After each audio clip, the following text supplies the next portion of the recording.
नमस्ते, म Bhuwan Thapa, real estate Nepal Bhuwan Thapa YouTube Facebook टिकटकमा सबैलाई वेलकम छ। आज एकदमै राम्रो धरान 11 मङ्गलबारे शान्ति चोकको नजिक हेर्नुहोस्, अगाडि दिएको शान्ति चोक हो।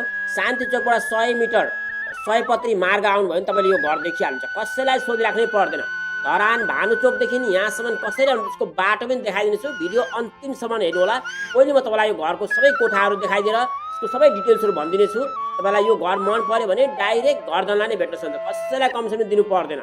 हेर्नुहोस्, पश्चिम र दक्षिण मोडा भएको घर छ। हेर्नुहोस्, यो देखिएको घर 5वटा कोठा भएको 1.5 तलाको घर छ। माथि ट्रस पनि लगाएको, यति राम्रो गरेर बनाएको घर छ, दह्रो गरेर बनाएको घर। हेर्नुहोस्, लगभग यो पोल देख्नुभयो, यहाँसम्म सिमाना छ।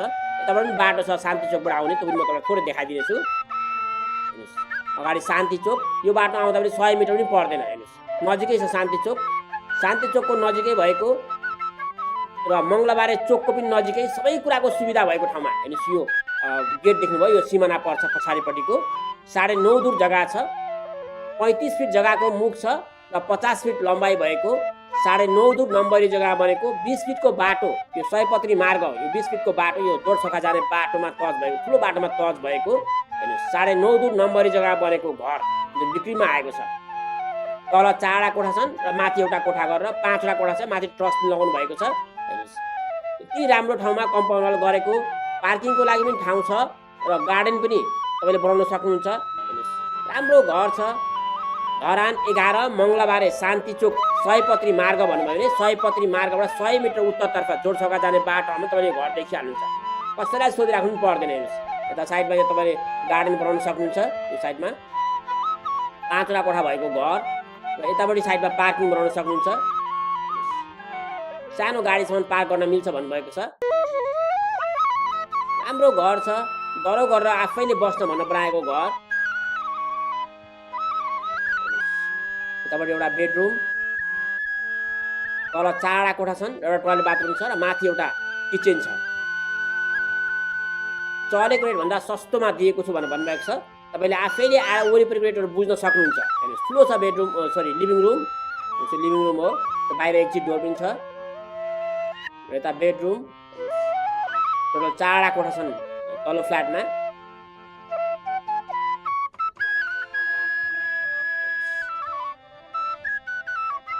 जस्ताको जस्तो देखाइदिइरहेको छु, घर दल्ने भनेर सबै कुराहरू भनिदिइरहेको छु। हेर्नुहोस्, अर्को एउटा बेडरुम छ, टोटल 4वटा रुम र एउटा टोयलेट बाथरुम भएको फर्स्ट फ्लोरमा र माथि किचन छ।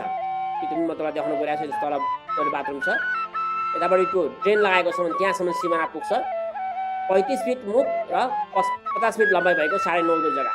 सबैले भिडियो लाइक गरिदिनु होला। Real estate Nepal Bhuwan Thapa YouTube channel नेपालको सबैभन्दा पहिलो ठुलो च्यानल घर जग्गा कारोबार सम्बन्धित।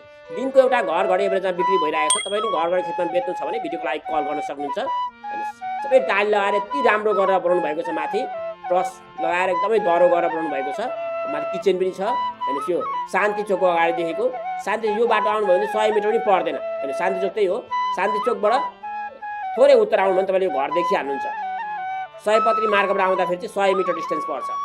मङ्गलबारे चोकको नजिकै भएको। हेर्नुहोस्, यो किचन डाइनिङ ठुलो छ, माथि ट्रस लगाउनु भएको छ। बुझ्नुभयो, सबै टाली लगाएर एकदमै राम्रो गरेर बनाउनु भएको छ। माथि तला पनि शान्ति चोक नजिकै। अगाडि मङ्गलबारे चोक छ, मङ्गलबारे चोकको पनि नजिकै, घोपा क्याम्प पनि नजिकै पर्छ। यहाँबाट सबै सरकारी कार्यालयहरू पनि नजिक पर्छ, स्कुल कलेज बजार चोक सबै थोक नजिकै छ। हेर्नुहोस्, यो जोरसोखा जाने बाटो हो, अगाडि जोरसोखा छ। जोरसोखाको पनि नजिकै भएको सुन्दर ठाउँमा राम्रो ठाउँ छ। यहाँ वरिपरिको रेटहरू आएर बुझ्न सक्नुहुन्छ। त्यो रेटभन्दा सस्तोमा दिने कुरा गर्नु छ। म तपाईँलाई धरान भानुचोकदेखि यहाँसम्म डाइरेक्सन देखाइदिनेछु। हेर्नुहोस्, यो धरान भानुचोक हो, हामी इटरीबाट आइरहेका छौँ। हेर्नुहोस्, तपाईँ धरानको भानुचोक, नेपालको कुनै बेला भानुचोक आउनु भने भानुचोकबाट पश्चिमतर्फ यो पुतली लाइन हाटबाट नै हुँदै तपाईँ कल्याण चोक आउन सक्नुहुन्छ। धरान भानुचोकबाट हामी पश्चिमतर्फ गइरहेका छौँ। धार्मिक करेसी कल्याण चोक आउँछ। कल्याण चोकबाट पश्चिमतर्फ मङ्गलबारे चोक भन्दा आउनु भने मङ्गलबारे नपुगिकन शान्ति चोक देख्नुहुन्छ बाटोमा। हेर्नुहोस्, यो शान्ति चोक हो, अगाडि मङ्गलबारे रुखको बोर्ड देखेको।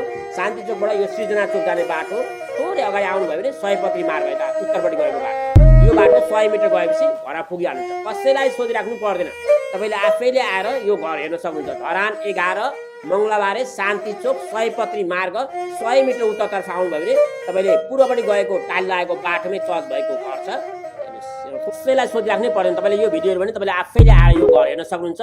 14 फिटको बाटो छ दक्षिणपट्टि र 20 फिटको यो ठुलो बाटो जोरसौखा जाने बाटोमा टच भएको, 35 फिट मुख र 50 फिट लम्बाइ भएको, 9.5 दूर नम्बरी जग्गामा बनेको, 5 वटा कोठा भएको, माथि ट्रस पिन लगाएको घर जग्गा सबैलाई घरधनीले चलेको भन्दा धेरै सस्तो भन्नुभएको छ। घरधनीको अनुसार यहाँ जग्गाको रेट 10 लाख धुरले किनबेच भइसकेको छ भन्नुभएको छ। त उहाँले 9.5 दूर नम्बरी जग्गा र यो घर सबैलाई टोटल 1,20,00,000 रुपियाँ दाम तोक्नु भएको छ। त्यसमा पनि एकदमै राम्रो मिलाएर दिने कुरा गर्नुभएको छ। स्क्रिनमा दिएको डाइरेक्ट घरधनीको फोनमा कल गरेर जग्गा नक्सा पूर्जा सरकारी अमिनलाई चेक गराएर नापेर जग्गा छुट्याएर ओडा कार्यालयमा गएर बैना गरेर अनि पास गरेर लिनु होला। त्यसो लाइक गरेर च्यानल सब्स्क्राइब गर्न चाहिँ नभुल्नु होला। Thank you.